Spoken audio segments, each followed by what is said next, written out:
Estamos completos. Buenas tardes, Arturo. Buenas tardes, Julio. Qué gusto saludarte como siempre y saludar a mis compañeros. En esta ocasión, pues, a Salvador Fraustro. Y también a Temoris Greco, que Y a ya Temoris, sí, apareció por ahí, ¿sí? Temoris es de fijo, Así ¿no? es, así es. Entonces, ahora la bienvenida Sí, para Salvador. muy bien. Gracias con Gracias, nosotros. Arturo. Salvador Frausto, buenas tardes. Gracias por estar con nosotros. Muy buenas tardes, Julio. Gracias por la invitación. Igual por compartir la mesa con mis colegas y amigos Temoris y Arturo. Muy bien, gracias. Temoris Greco, buenas tardes.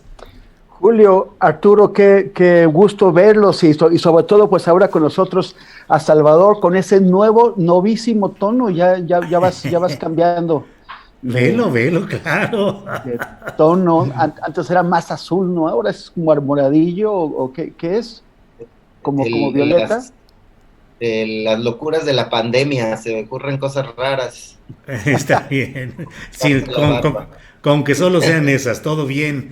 Bueno, pues vamos a empezar. Yo creo que no hay duda de que el tema de estas horas, de estos minutos, es el INE y su resolución respecto a dos temas centrales. O sea, lo que es Félix Salgado Macedonio hacia Guerrero y Raúl Morón hacia Michoacán. Arturo Rodríguez, ¿qué piensas sobre esto? ¿Cuál es tu primera lectura u opinión sobre este tema que está hoy sobre la mesa de la polémica candente? Híjole, pues es de estos temas en los que uno tiene que futuriarle, Uh-huh. dicen los intelectuales, hacer prospectiva Sí. de lo que va a pasar en las próximas 12, 18 horas aproximadamente, porque creo que va a ser una sesión que se va a alargar. Sí. Y bueno, en principio me parece que la resolución del tribunal, esta forma en la que regresa el asunto al INE, en mi perspectiva, abre la posibilidad de que al desagregar, al pedir que se individualicen los gastos de los diferentes precandidatos, particularmente en el caso de Guerrero, diría yo, Uh-huh. abre la posibilidad de que el asunto resulte en un daño menor al bien jurídico perjudicado, y que esto abriría la posibilidad de que, si bien el INE podría mantener la pues, suspensión del registro, la cancelación del registro, que esto pues se revierta en el Tribunal Electoral en unos días.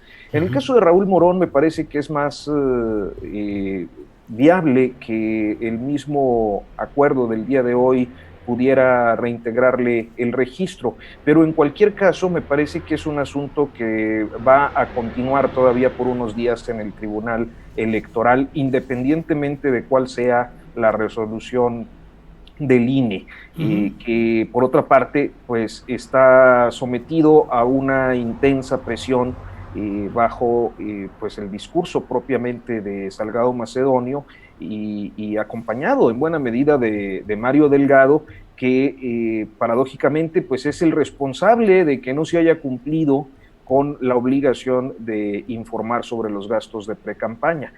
Esto pues sería como mi primera aproximación al asunto. Bien, muchas gracias, Arturo. Salvador, ¿crees que el discurso de ayer y la escenografía funeraria utilizada fuera del INE le ha dado una ventaja táctica hoy a Lorenzo Córdoba y el grupo que votó en contra de Salgado Macedonio para cerrar filas y reiterar el rechazo a Salgado Macedonio? Efectivamente, pues le subió tono ayer Félix Salgado y Mario Delgado con estas declaraciones que hicieron sobre ir a la pequeña casita, a la choza de Lorenzo Córdoba y de otros consejeros. Ese discurso parece haber molestado mucho entre los consejeros del INE, pero también entre sus aliados políticos, incluidos muchos articulistas de la prensa, muchas personas que expresan sus opiniones en medios de comunicación. Generó un corpus alrededor del polo encabezado por Lorenzo Córdoba y por Ciro Murayama, tanto así que la propia Olga Sánchez Cordero o Ricardo Monreal salieron a a tratar de bajarles el discurso, a decirles, Olga dice enérgicamente, llamamos a la calma. Hoy el presidente dice, sí, que se calmen los dos bandos, ¿no? Que hay jugada política por los dos lados, y el asunto está tan tenso, tan caliente, que pues estamos viendo un encontronazo político entre esos dos polos que se están disputando el poder político en nuestro país, que se va a decidir el 6 de junio quién tiene más peso, quién tiene más fuerza, quién gana más gubernaturas, quién gana más diputados, y yo veo claramente que también hay un juego político por parte de los intereses a los que están favoreciendo Lorenzo Córdoba y Ciro Murayama con esta situación.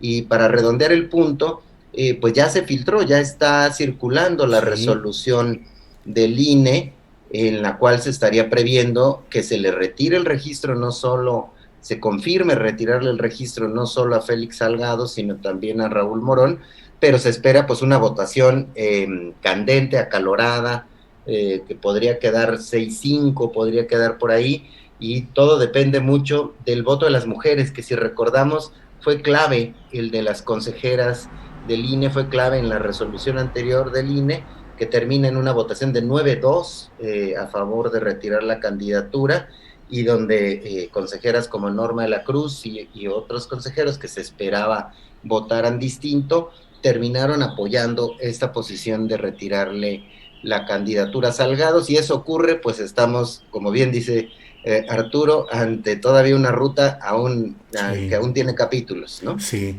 gracias, Salvador. Temoris Greco, lo que estamos viendo, este discurso de Félix Salgado, un discurso muy directo, muy bravío, por llamarlo de alguna manera, otros dirían bravucón, el discurso, ¿es una expresión de un encabronamiento popular generalizado o es solo un recurso político extremo que está utilizando Félix Salgado? Bueno, pues evidentemente Félix Salgado es dueño de su propio discurso y él lo modula y lo maneja como él cree que conviene mejor a sus fines. No creo que represente tanto el sentir de la gente, sino que él mismo está conduciendo el sentir de sus seguidores, que son muchos y que serán tan bravos como el mismo candidato o aspirante a candidato lo conduzca. A mí lo que me preocupa es que en esta disputa tan dura, con estos niveles a los que se está llegando, pues lo que menos está importando es sostener al INE. Quiero recordar que aunque todo el mundo vimos como el INE de Luis Carlos Ugalde en 2006 realizó un fraude electoral que dejó fuera a López Obrador de la presidencia en aquel momento, y aunque todo el mundo vimos a varios cines en distintos momentos siendo parciales en favor de algunos partidos, vimos cómo fue colonizado con consejeros que representaban al PRI y al PAN, y mientras el entonces partido López Obradorista, que era el PRD, pues fue excluido de ellos. El INE de hoy, con todos los defectos que puedan tener Lorenzo Córdoba y Ciro Murayama y su grupo, el INE de hoy es el mismo que garantizó una elección justa en 2018. Una elección que ganó Morena y que ganó López Obrador. Y después ha seguido en eso. O sea, no hay como evidencias de una manipulación de mayor plazo. Sí hay indicios de manejos que me parecen poco propios de un árbitro imparcial, como por ejemplo esta forma de retirarle la candidatura a a Salgado, a Morón y a otros candidatos. Porque pareció que había un nivel de rigor que no se aplicó a otros partidos. De hecho, solamente fueron candidatos de Morena y dos de redes sociales progresistas que no cuentan aquí, las víctimas de esto. Yo creo que si efectivamente hay malos manejos del INE, o no malos manejos, pero digamos que deja ¿qué desea el manejo del INE? Deberíamos tener presente que es importante proteger al instituto, porque ha sido una construcción que nos ha costado mucho a todos en México y que ha tenido muy muchas altas y bajas, pero no veo cómo es que a partir de una decisión que toma con respecto a un candidato que es Salgado Macedonio, se deba ya destruir este instituto. Uh-huh. A mí me parece que tanto los consejeros como, o al menos estos dos consejeros, como Salgado y otros actores políticos, están llevando las cosas, el pulso, a un nivel en el que lo que menos les importa es mantener a salvo al instituto. Están dispuestos, tanto de un lado como del otro, a cargarse el instituto con tal de hacer avanzar sus fichas en esta contienda de 2021. Gracias, Temoris. Arturo, ¿qué privilegiar? El rigor de la legalidad que dice que si no se entregan informes de los gastos de la precampaña, debe negarse el registro de ese candidato, es decir, respetar ese rigor de la legalidad u optar por alguna sanción intermedia. Hoy el propio presidente de la República dijo que si no se podría castigar con una multa o con otra cosa. Es decir, es proporcional la falta que comete, en este caso Félix Salgado, que se le adjudica y por tanto debe quitársele el registro, o debería de haber un sentido de proporcionalidad o de apego estricto a la letra legal, Arturo.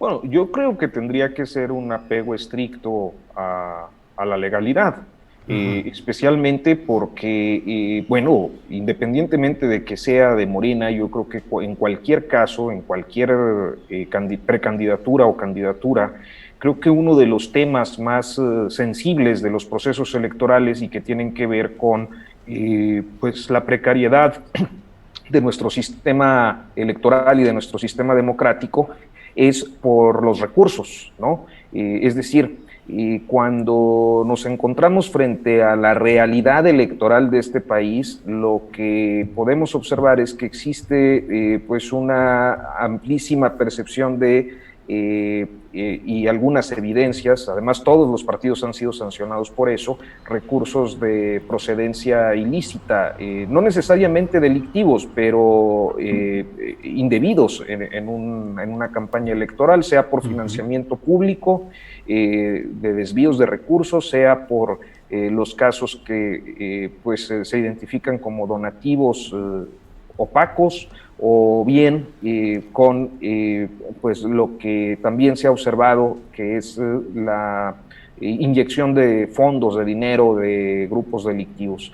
Entonces, me parece que el tema de la fiscalización es fundamental, no solo en el caso de Morena, o sea, tendría que hacerlo en relación a todos los partidos políticos, y precisamente por la gravedad del asunto, independientemente del análisis concreto de la situación concreta, el hecho de la omisión me parece que es de entrada grave. Es decir, Morena, siendo un partido que ha reivindicado pues una exigencia por elecciones limpias, transparentes, justas, y con pues criterios de fiscalización suficientemente duros para que pues no haya abusos, tendría que estar poniendo el ejemplo, cumpliendo con estas normas. O sea, no se trata de una excesiva legalidad, me parece que es simplemente cumplir con lo que está dispuesto en un tema que es auténticamente relevante para la democracia de este país. Gracias, Arturo. Les recuerdo a Arturo, Salvador y Temoris que desde luego se vale interrumpir si la argumentación de uno de los compañeros creemos que no, que tiene alguna falla, algún error, algún dato, pues podemos intervenir, no pasa nada. Entre más movido sea esto, puede resultar más interesante para quienes hacen el favor de escucharnos. Salvador, ¿qué es? ¿Cómo ves? Digo, estamos en la especulación y en las hipótesis. ¿Cómo verías al INE después de aceptar la candidatura de Félix Salgado ¿Y cómo lo verías si no la acepta? ¿Cuáles son los escenarios previsibles en estos casos, Salvador? Claro, en caso de lo que a mí me parece que es el escenario más probable es que confirmen que le retiran la candidatura a Salgado y a Morón, y en ese caso pues se va a tensar aún más el clima político del país, y hay que aportar otro elemento. No solamente del lado de Salgado se ha tensado el asunto con este tipo de declaraciones de ir a cancelar las elecciones o a que no sea posible que se realicen elecciones o de ir a las casas de los consejeros. También el discurso de los consejeros ha sido duro. El fin de semana vimos a Lorenzo Córdoba dar entrevistas en las cuales habla de elección de Estado, por ejemplo. Es decir, el propio árbitro electoral está también en un lugar político en este momento, y como comenta Temoris, me gusta esa analogía de decir, ¿qué pasó cuando Luis Carlos Ugalde también lo veíamos jugar del lado de uno de los actores políticos y había una gran tensión? Me parece que en este caso la tensión es aún mayor. Sí hay riesgos importantes de que se lance una reforma electoral, de que para disminuir aún más el poder de los consejeros electorales en caso de que se confirme que le retiran la candidatura.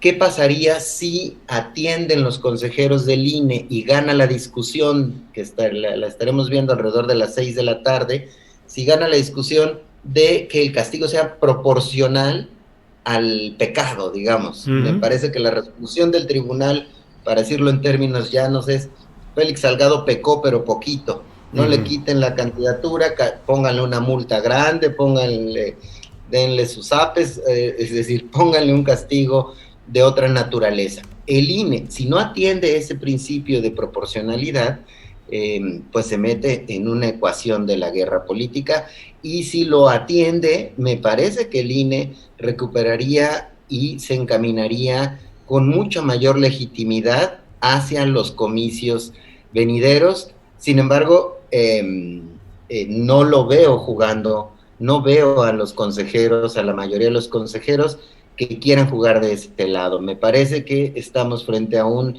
todo o nada, frente a una medición de fuerzas en la cual los consejeros piensan o dan la impresión de que piensan que le ganan la partida, la vencida a López Obrador y a Moreno. Gracias, Salvador.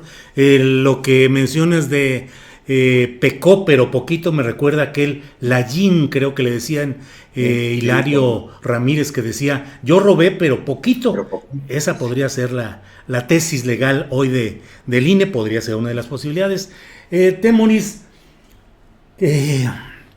esta decisión de hoy del INE, pues creo yo que va a marcar el futuro no solo del comportamiento de los actores principales en las elecciones de junio, sino también pues la agudización o una tregua entre los dos factores en pugna, Palacio Nacional y el INE.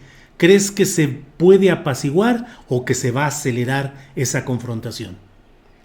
Creo que si les tumban las candidaturas a los dos, el presidente ya se va a ir a la guerra. Porque además son estados muy importantes para Moreno, son estados clave. Y además para el presidente siempre ha sido sumamente importante no dejar sentir ningún resquicio de debilidad.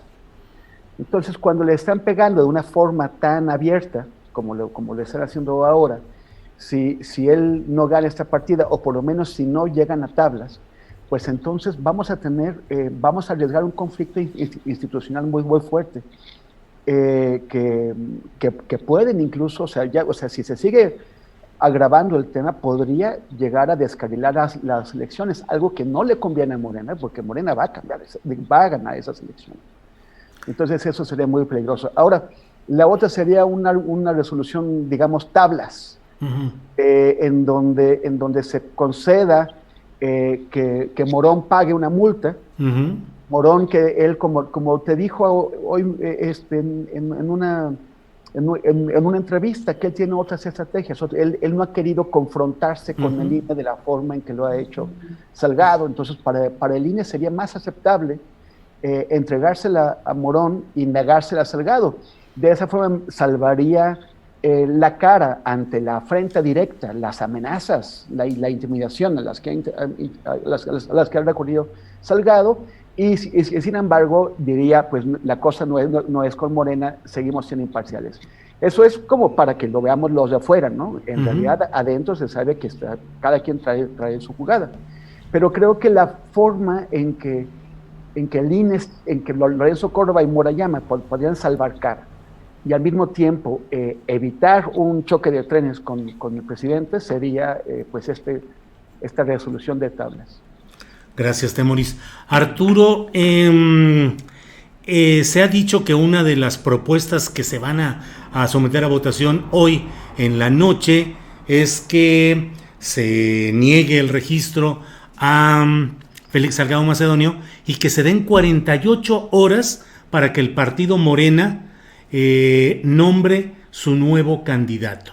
Félix Salgado ha dicho que se regresará hoy en la noche, en la madrugada, a Guerrero para convocar al pueblo, dice él, y tomar las decisiones de cuáles serían las siguientes acciones, pero con la idea de impedir que hubiera elecciones. Se puede entrar en un callejón muy complicado, Arturo. Primero, si Morena se niega a presentar un nuevo candidato. Y segundo, si físicamente y políticamente un grupo de ciudadanos, encabezados por Félix Salgado, pretenden obstruir la realización de los comicios en el estado de Guerrero. ¿Preocupantes esos escenarios, Arturo? Sí, yo creo que sin lugar a dudas lo son, y creo que ahí pues está también en valoración pues cuál es la actitud que asumirá la cúpula de Morena, inclusive pues quién es, digamos que un dirigente o un líder moral, su fundador, el presidente López Obrador, porque pues pueden pasar dos cosas, ¿no? Yo creo que una es que respalden este proceso de resistencia de Salgado Macedonio y pues se vayan a una crisis del sistema electoral, particularmente con el caso del estado de Guerrero, o que finalmente inconformes acepten, dado el desgaste que ha representado Salgado Macedonio. Es que Salgado Macedonio efectivamente tiene una amplísima popularidad en el estado de Guerrero, es de los candidatos que, de acuerdo a todos los estudios de opinión, pues ganaría con entre 10 y 20 puntos de ventaja, aún con todo lo que ha venido pasando en este tiempo, y que finalmente su posicionamiento político electoral pues no se ha visto afectado en ningún sentido. Me parece que el daño que sí está provocando es a la opción que pues representa Morena y el presidente López Obrador. Es decir, desde el tema de las acusaciones por violación, desde estos asuntos relacionados con el tema electoral, su discurso pues poco prudente, digamos, ha sido, me parece que una carga más para el presidente y más para Morena que para su propia personalidad política. Entonces, no sé si haya algún momento en el que la cúpula morenista, quienes tomen las decisiones ahí, pues consideren que ya es oportuno soltarlo y designar un nuevo candidato que de todas maneras ganaría. O sea, yo creo que Morena no tiene mayor problema, o irse pues con una eventual, ya por ahí se ha planteado también, una eventual fórmula de Juanito para el estado de Guerrero, que le diera pues la posibilidad de asumir el cargo posteriormente. No conozco la legislación local como para ver cuál sería los periodos, los tiempos, etcétera, pero bueno, pues entre las muchas posibilidades que se barajan ante una eventual pérdida de registro, que yo sigo dudando que valide el Tribunal Electoral, me parece que pues sí, estaríamos ante una posibilidad, en caso de que se diera la confirmación de la cancelación del registro, de someter pues a la crisis, al sistema electoral en el estado de Guerrero, o a un acto de prudencia para evitar seguir cargando los costos de Salgado en el ámbito nacional.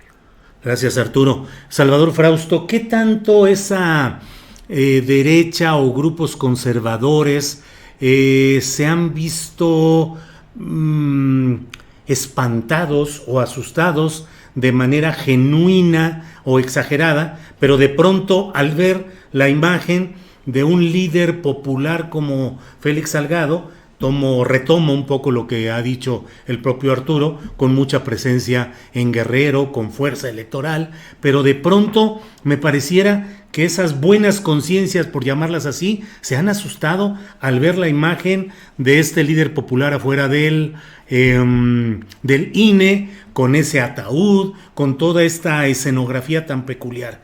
¿Crees que Félix Salgado va a terminar generándole más pérdidas electorales nacionales a Morena que ganancias? Sí, es impresionante, Julio. Yo creo cómo se está agrupando sin la posibilidad de tener un líder visible, que en algún momento parece que hubo esfuerzos dentro de los grupos empresariales que empujan a estas asociaciones de Sí por México, que es, digamos, un preludio de las alianzas de PRI, PAN, PRD, que cuentan con el apoyo de estos empresarios poderosos.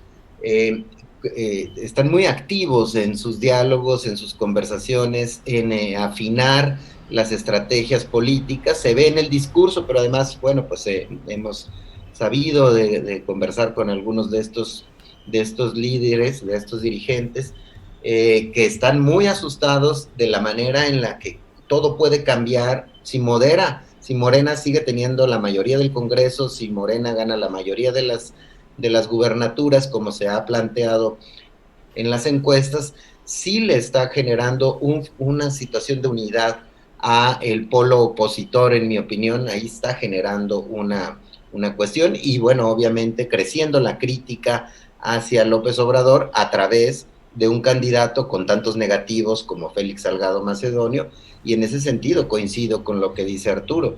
Por supuesto que estaría generando ahí un costo. Ahora bien, hay un factor interesante. El caso de Michoacán es una elección que se ha ido cerrando.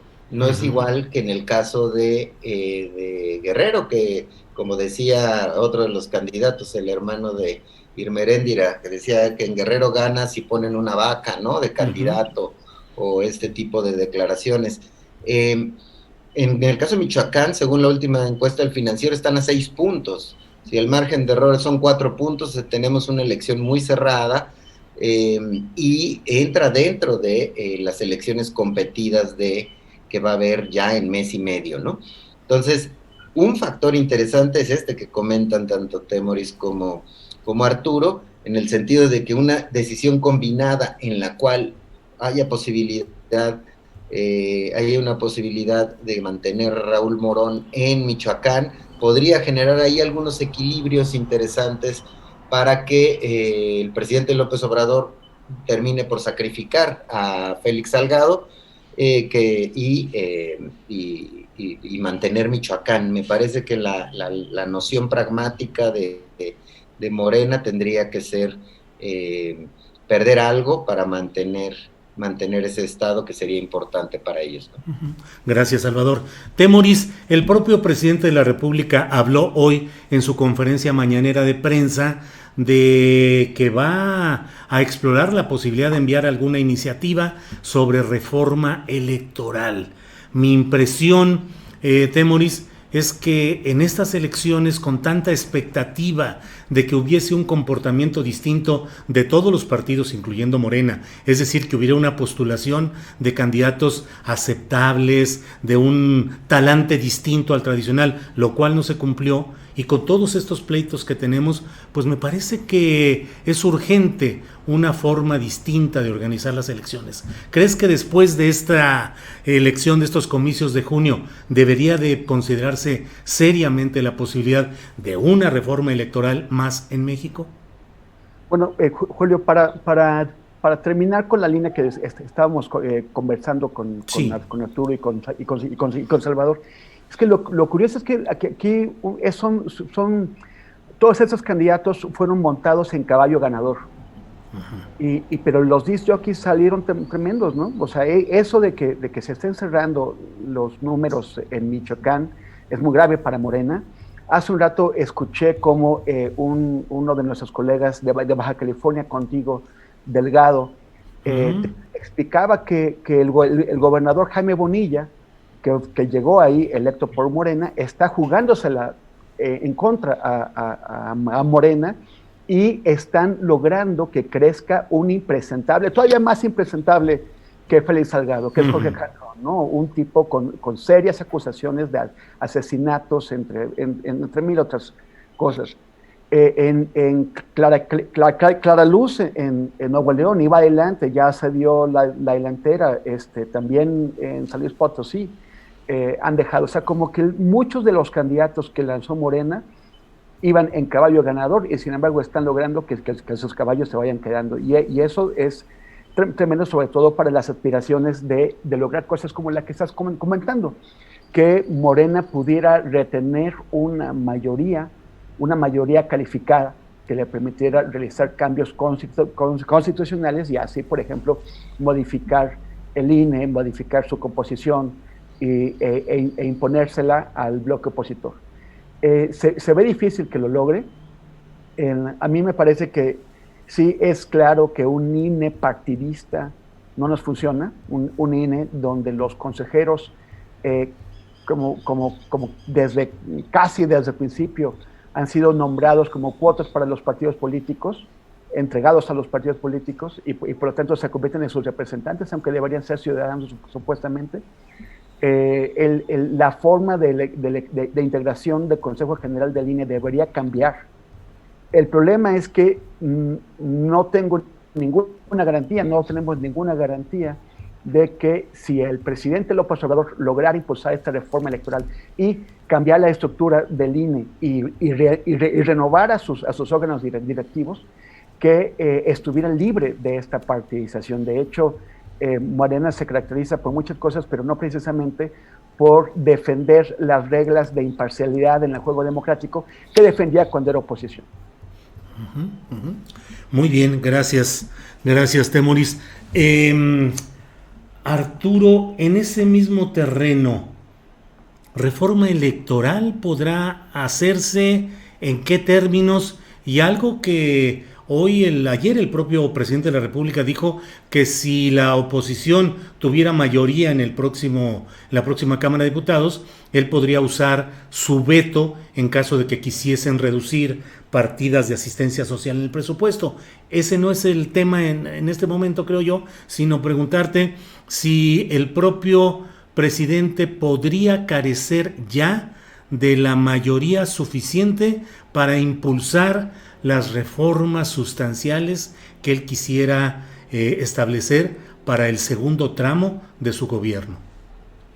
No lo sé. Creo que la propia dimensión de este proceso electoral hace muy difícil comprender los fenómenos generales.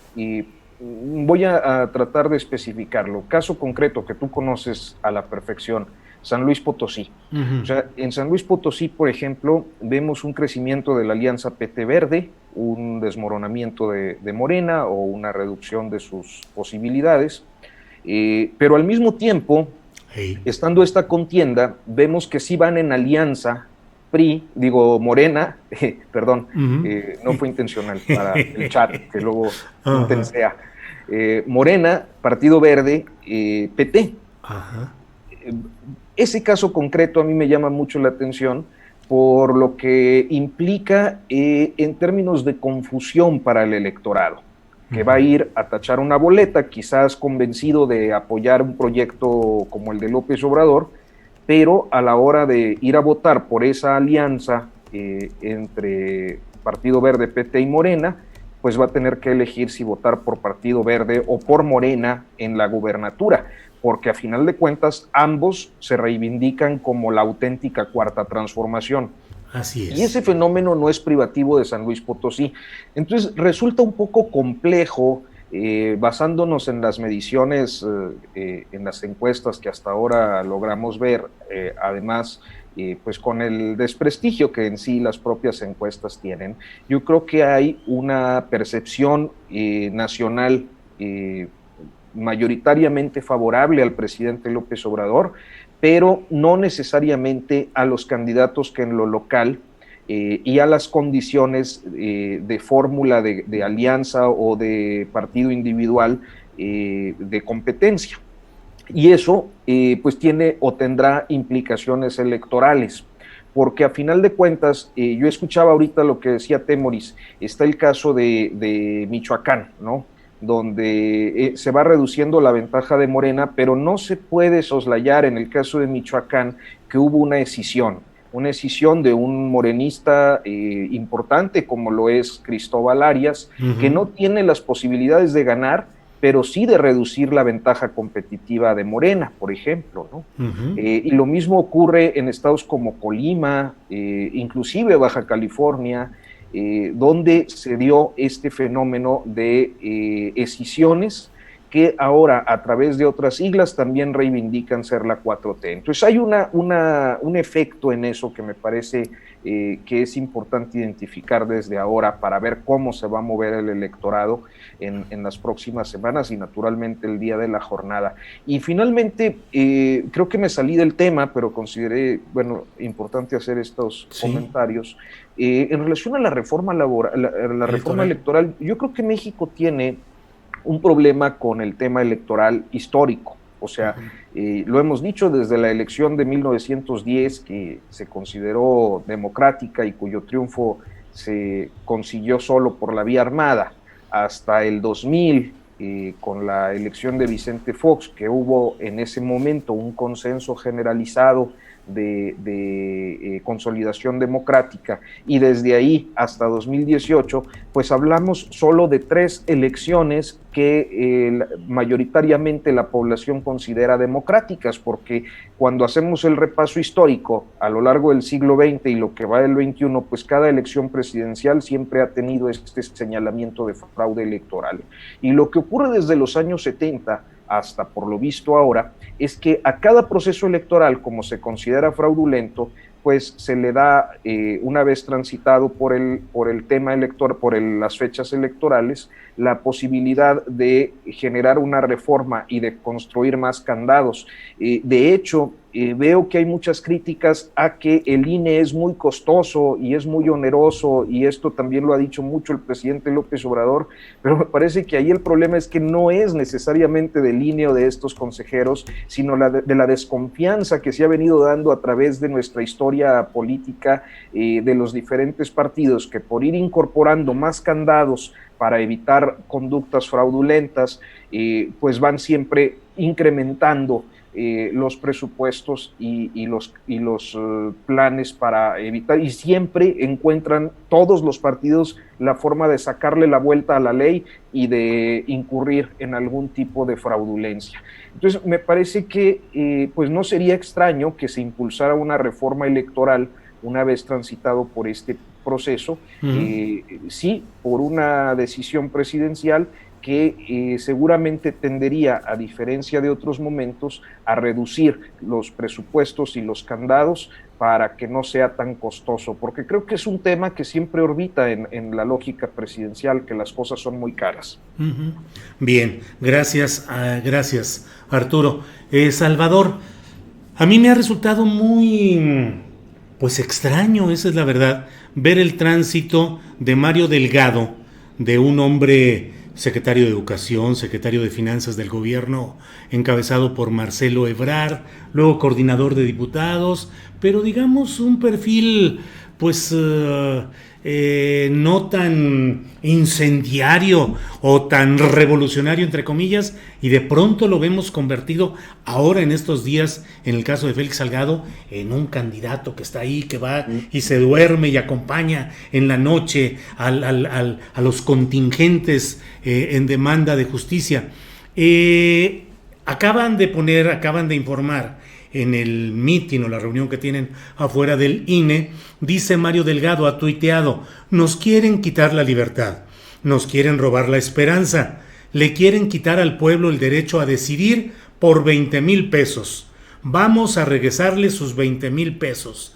Entre todos nos cooperamos. Y me comenta Adriana Buentello que pues han ido o están yendo Mario Delgado y Félix Salgado a pagar al banco casi 20,000 pesos por este tema de la candidatura. Lo están transmitiendo en vivo y ya hay una consigna: INE traicionero, ahí tienes tu dinero.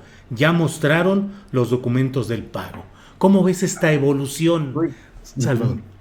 Interesante discutirlo, además en tiempo real, Julio. Me llama exactamente la atención el cambio de Mario Delgado. Me da la impresión de que pues muchas veces los líderes los hacen las circunstancias, ¿no? No veíamos a un Mario Delgado que pudiera ser tan aguerrido, estar ahí en la brega de la manera en la que lo está haciendo, y sin embargo está adoptando un papel que además le da dividendos. También me llama la atención que en estas encuestas que hacen de a quién consideras el líder opositor, hasta hace muy poco, por ejemplo, Monreal tenía un lugar mucho más fuerte y Mario Delgado era prácticamente desconocido. Hoy en día Mario Delgado tiene mucha más, está ya identificado en un corto periodo de tiempo como un líder opositor aguerrido que está ahí metiéndose, y me parece que es la circunstancia que le tocó vivir, un momento muy polarizado que detonó resortes, tuvo que competir muy fuerte contra el polo de Porfirio Muñoz Ledo y los llamados puros, y imponerse, luego castigar a un personaje como Porfirio, dejarlo fuera de la jugada y estar abanderando las causas de una fuerza, de un encono político muy fuerte. Entonces, sí, la crispación política con un líder como Mario Delgado, como cabeza del partido del presidente, pues bueno, me parece que sí se va a mover hacia que seguiremos en una guerra dura, en una guerra de encono y de un estilo, además casi mimetizado con el de Salgado Macedonio. Y digamos, para unir este asunto con el tema de la reforma electoral, a mí me parece que en un escenario de Congreso dividido habría terreno fértil para una reforma electoral. Es decir, si a Morena le conviene, entonces sí entrar en negociación con un polo opositor de que esté cerca, que esté en 250 o por ahí, en los matices que puedan haber de diputados, ese terreno sería fértil para lanzar una reforma electoral. Y ese escenario de una elección más dividida de lo que pensábamos, me parece que ya está instalada a mes y medio de la elección, porque se han movido los números de las encuestas, que estoy de acuerdo con Arturo, hay que ir expurgando en cuáles confiamos y en cuáles no, pero de cualquier manera vemos 8 elecciones muy competitivas, que yo creo que son Querétaro y Baja California para el PAN, claramente, pero están muy cerradas la elección en estados como Chihuahua, como Sinaloa, como Sonora, Michoacán, se me escapan un par, bueno, San Luis Potosí, el caso que Nuevo refirió, León. Y Nuevo León, por supuesto. Yo creo que esas 8 elecciones o 6 elecciones están muy, muy reñidas, 2 serían para el PAN, 7 me parece que claramente para Morena, pero hace poco hablábamos de un carro completo para Morena, yo creo que y a mes y medio de la elección, con este encono, no descarto unas elecciones más divididas de lo que hubiéramos pensado. Vaya, pues Temoris, ya sé que la política tiene un gran emparentamiento con el teatro y que son parlamentos y representaciones y escenificaciones y lo espectacular y todo ese. Entonces, hoy Morena dice, ¿cuál es la bronca? Son 20,000 pesos, ahorita vamos. No fueron a un banco, me dice Adriana Buentello, sino a una ventanilla del INE y ahí hicieron ese pago de los 20,000 pesos. que ya regresaron al mitin, tanto Salgado Macedonio como Mario Delgado, a mostrar el documento del pago a sus seguidores. Pero ¿qué se hace ante esto, Temoris? ¿Se vale aceptar a estas alturas entonces que si hubo precampaña, que si hubo precandidato, que si hubo visión, que sí debieron de haber pagado cierto dinero y que hasta este momento lo están haciendo? Pero así andamos en la política en general, Temoris. Sí, bueno, yo creo que en general, no solamente en México, la política es show, ¿no? Y es también parte de la sociedad del espectáculo que vivimos. Son muchos gestos, hay que representar. Ajá. O sea, así es uno de los problemas en general de las democracias, ¿no? Uh-huh. Si vemos, por ejemplo, a Donald Trump sí tenía un discurso y todo eso, pero sobre todo eran gestos, eran grandilocuencias. O sea, él sedujo a millones de personas con sus actitudes. Les gustaba el tipo pesado, orgulloso, arrogante, que humillaba a los demás, ¿no? Y también creo que estamos viviendo, sobre todo en los últimos 10 años en el mundo, una época de personalidades extremas, donde la política está controlada o está protagonizada por personalidades sumamente intensas, ¿no? Hay que ver a Vladimir Putin, hay que ver a Bolsonaro. Son gentes que hacen del teatro, de su gestualidad, una herramienta de campaña y no tanto de las ideas. Entonces mucha gente acaba votando por eso, por la gestualidad. Todos esos partidos que han estado postulando, que han estado comprando candidatos, que han estado comprando artistas, comprando deportistas, comprando locutores para que sean sus candidatos, apuestan a que la gente no vote por ideas, sino que voten por esta representación. Pero también habla de la pobreza de la cultura política mexicana y de la cultura política de muchos países, porque no hay un debate profundo de ideas, no hay solamente representaciones teatrales. Lo acaban de hacer, dicen que ya pagaron lo que debieron. ¿Por qué no lo hicieron antes? O sea, ¿por qué no se hubieran ahorrado y nos hubieran ahorrado todo esto que estamos pasando, todo este conflicto, si solamente Félix Salgado hubiera presentado sus informes de campaña? Pero dicen que aunque hubo mítines que hizo públicos, porque hacer campaña es algo que es público, aunque hizo spots que se difundieron, insisten en que no hay documentación que pruebe que hizo campaña. Ahora, él tiene prohibida hacer campaña ahorita, como Morón, no pueden hacer campaña, pero todo esto les está sirviendo formidablemente, sí, claro, para hacer campaña. Entonces no tienen mítines en los últimos rincones de la sierra, pero sí tienen mítines que están siendo, o sea, mítines digitales, porque aunque no haya tanta gente en el plantón, está teniendo un enorme impacto, seguro está siendo visto en Guerrero y en muchas otras partes, que tienen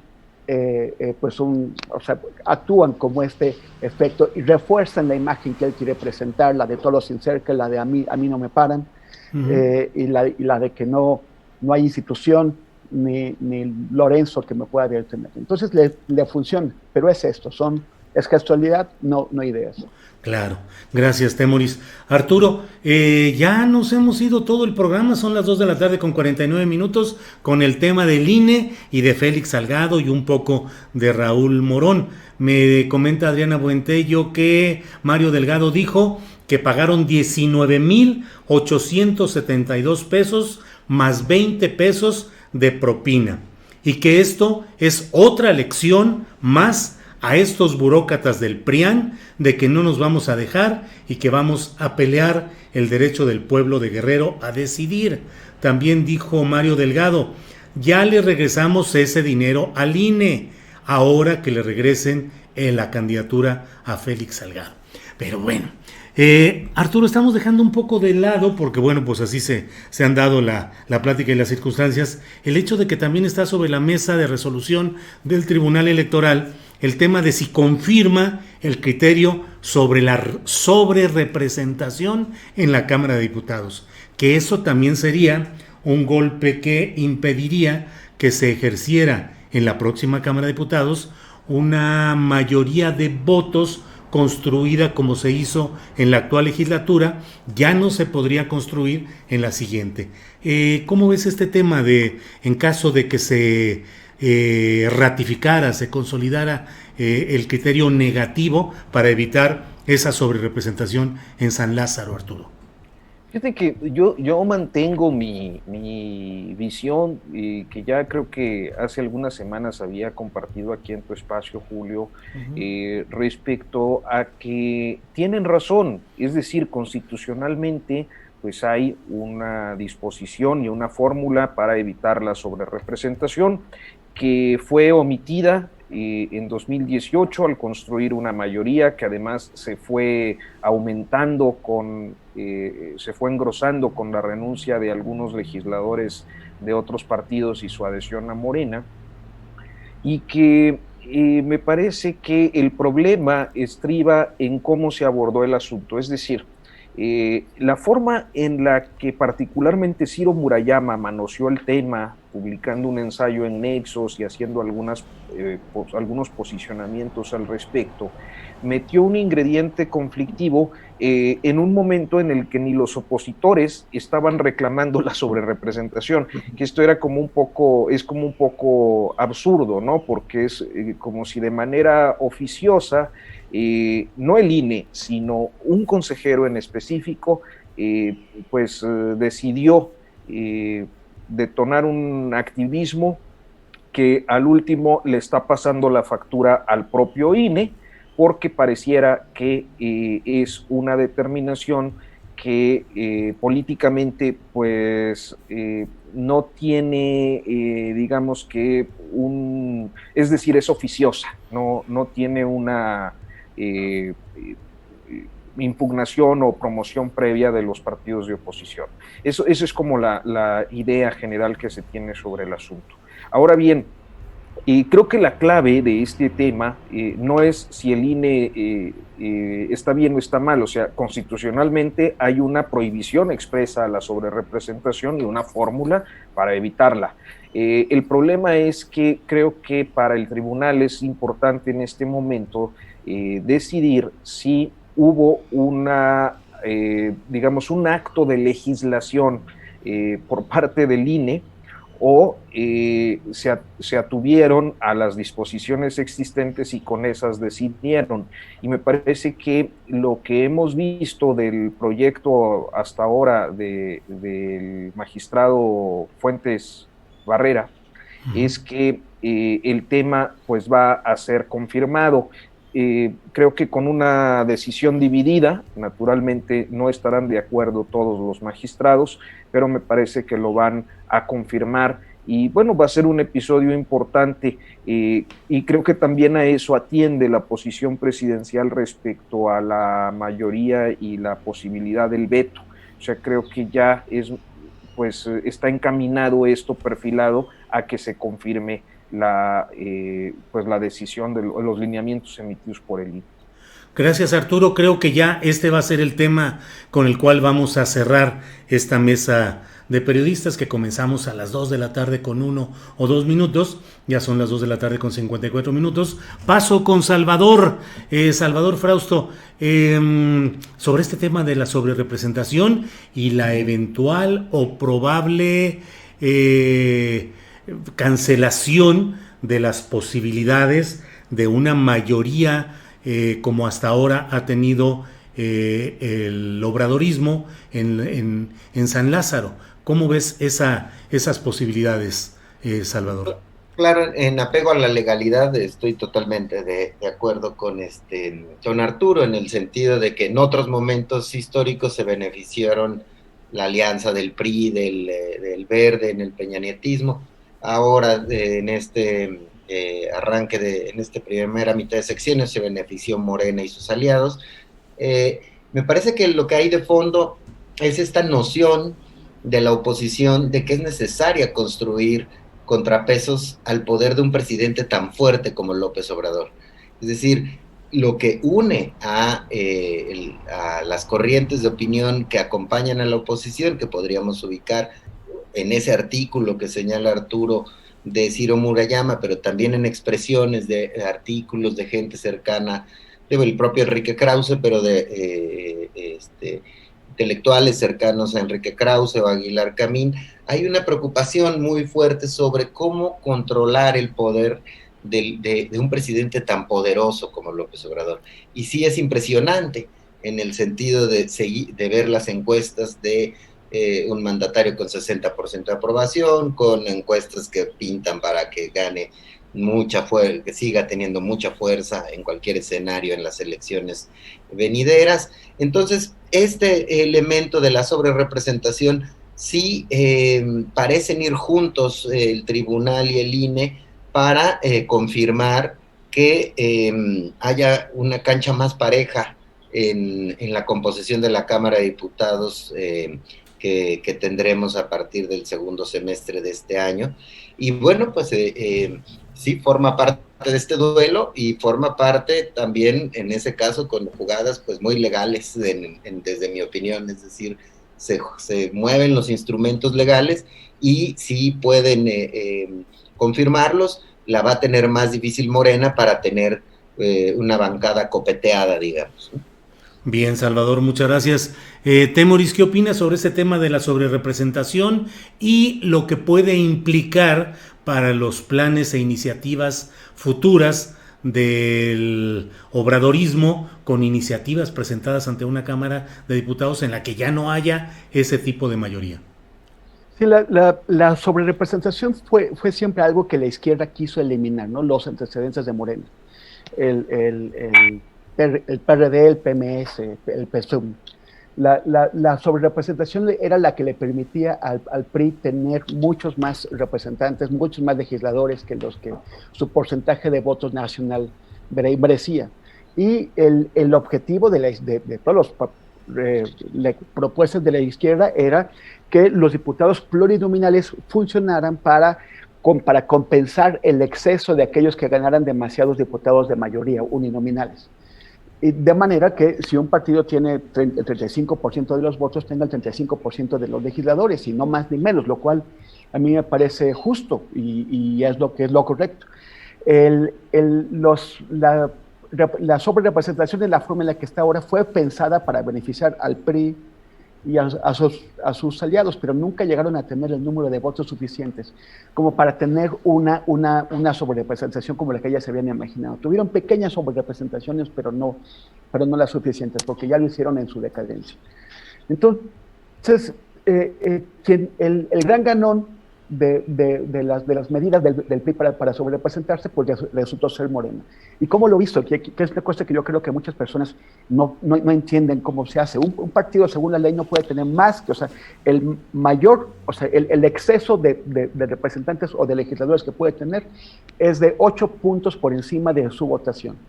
Pero Morena ha logrado tener 16 puntos por encima de su votación. ¿Y cómo lo hizo? En 2018, cuando se formó el convenio de coalición con PT y PES, de pronto en ese convenio, Morena, que es el partido grande, tenía el 50% de las candidaturas y los partidos chiquitos, el 25 y el 25% cada uno, PT y PES. Todo el mundo nos quedamos, pero ¿cómo? Sobre todo porque el PES, que no era nadie, ese partido evangélico de extrema derecha, ¿cómo es que le estaban concediendo el 25% de las candidaturas? Parecía una locura, pero no, lo que estaba haciendo Morena era repartir a sus propios integrantes, a sus miembros, a sus candidatos, entre los partidos chiquitos, de manera que cuando el PES y el PT llegan a la Cámara, muchos diputados que llegaron con ellos esperaron apenas que se declarara la Cámara ya integrada y dieron el salto a Morena. Lo que quieren hacer los consejeros ahora es impedir que eso se repita. Lo cual, en principio, en un sentido estricto, tienen toda la razón. Ningún partido debería tener más representantes que aquellos que nosotros, los electores, les estamos concediendo. Ahora, el problema es que qué curioso que se les ocurre justo ahora y no se les ocurrió antes cuando el PRI podía ser el beneficiario de esto. Pero a mí me parece que eso sí tiene que quedar en la ley. Una reforma electoral debería decir que no debe haber ni 8%, ni 5%, ni nada de representación para ningún partido político. Bien, Temoris, pues muchas gracias. Son las 3 de la tarde en punto. Les comento que Mario Delgado ha dicho que se van a retirar un momento de él y supongo que Félix Salgado, del plantón que tienen ahí, y le piden al representante de Morena ante el INE, Sergio Gutiérrez, que se lleve el recibo y que hoy lo muestre en la sesión del Consejo del INE, que empieza a las 6 de la tarde. Híjole, sabrosa toda la telenovela. Pero bueno, ya tendremos oportunidad de ir platicando sobre estos temas en una próxima mesa de los periodistas. Arturo Rodríguez, como siempre, muchas gracias por tu amable participación. Muchas gracias, Julio. Se nos quedó en el tintero la corrupción de los panistas, Maru Campos y Lavalle, cuánta cosa, y lo de Gómez Urrutia, pero bueno, seguro son películas que van para largo, así que habrá oportunidad de lo de Gómez Urrutia, un excelente trabajo que hiciste y publicaste en la revista Proceso sobre este tema de los 54 millones de dólares que siempre ha dicho Napoleón, que pues que no hubo irregularidades, y ahora un juez, una sentencia, en el tribunal de en la Junta de Laboral han dicho lo contrario. En fin, pues gracias, Arturo. Gracias, muchas gracias, Julio, y un gustazo coincidir con Salvador Frausto y Temoris Greco. Un saludo también a Arnoldo. Sí, Arnoldo, que hoy no pudo estar con nosotros. Salvador, muchas gracias, Salvador Frausto. Muchas gracias, Julio, pues ha sido un gusto participar en esta mesa. Saludos a mis colegas Temoris Greco y Arturo Rodríguez. Gracias. Temoris Greco, buenas tardes y muchas gracias. Gracias, Julio, gracias, Arturo. Oye, Salvador, no nos dijiste qué tono es el tinte exactamente, porque yo estaba pensando, ahorita que te estaba viendo, porque vi que mucha gente te chuleó en el chat. Yo no sé, a ver si me pasas marca y tono exacto, ¿no? El Pantone. Sí.